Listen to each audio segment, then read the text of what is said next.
Welcome to Brian's Bling, and today we are going to look at some bracelets that are also part of the selection that we have.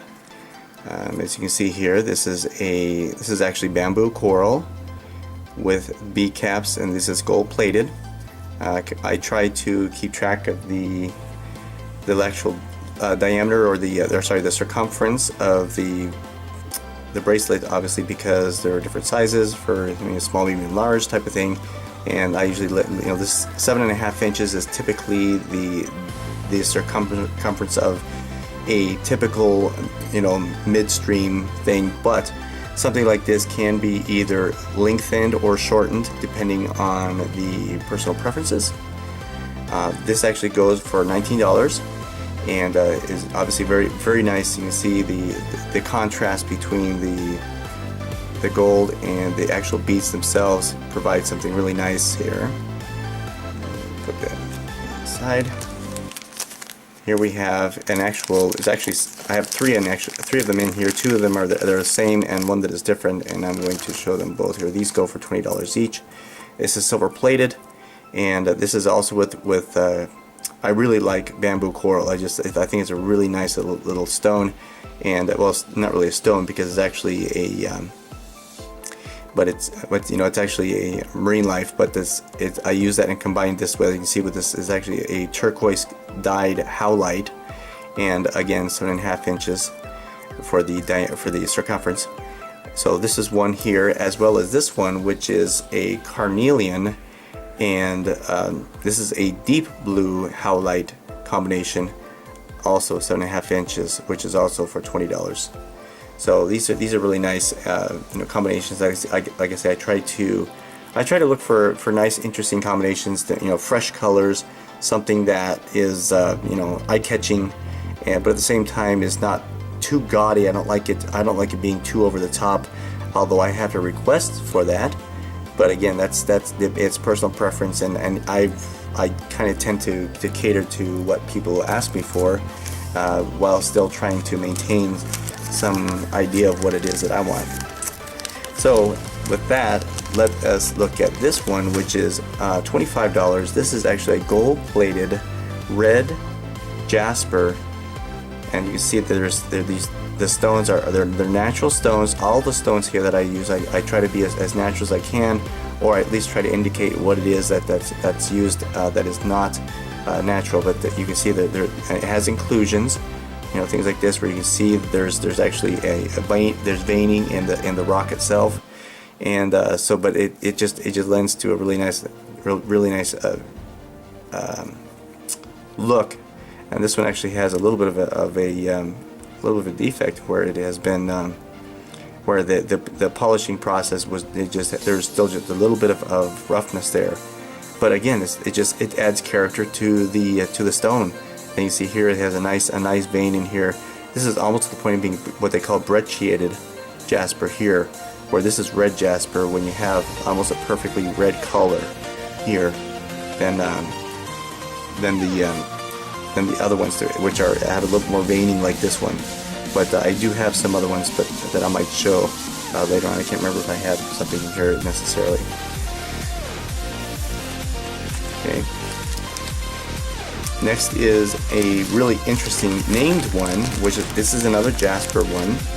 This is actually called Dragon's Blood jasper. And Dragon's Blood jasper, you see, has a greenish tint to it. And again, I really like using bead caps, and this is also in gold plated. And you see, it has some of these are really they're marbled. They have a marbled look to them, and it's to a little bit lighter color here to a darker, almost you can start to see some of the reddish appearing of the red jasper. It's also starting to appear. So there's a nice variation in the colors, and I don't try to necessarily match them up or anything like that, because I kind of like the fact that they just kind of little haphazard, or just have their own. Each one of the stones has its own character, and really does add to the overall aspect of the bracelet itself.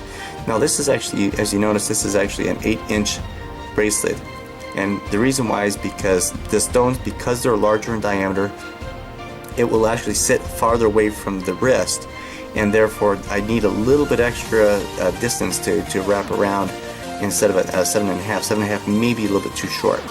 Again, this is going for $29 because of the size of the stones. The stones, again, as the stones get larger, the price does go up. And like I say, all I do is I just price it according to the actual, what materials I'm actually using. So now for something a little bit different here. This is actually sterling silver and an amethyst. And as you can see, it's a really, really nice combination. And I'm just going to loop this here and connect it up again because I like to keep them closed. I don't like them dangling too much. They have a tendency to get lost easily if I do that. So, and as you can see, it looks really nice. The combination with the amethyst and the sterling silver does have a nice look to it. And this is actually going for $38. If I were a woman, I'd be wearing this kind of stuff, but unfortunately I'm not. All I can do is make it.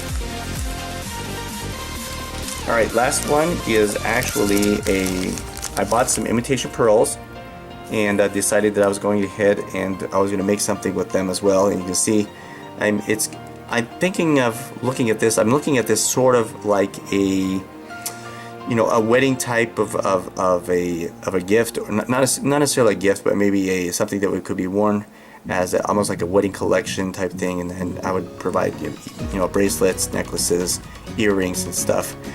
Pearls are always nice.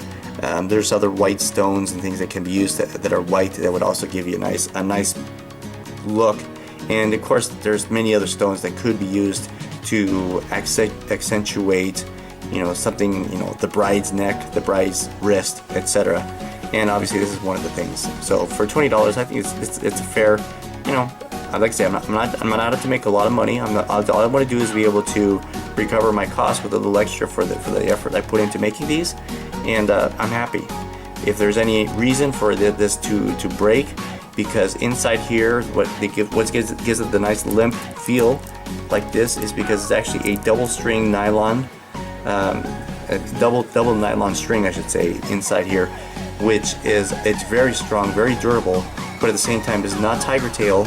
And what would happen is if it were to catch on something, it would probably break, and saving a significant damage to your wrist. Obviously, that's not probably a good thing.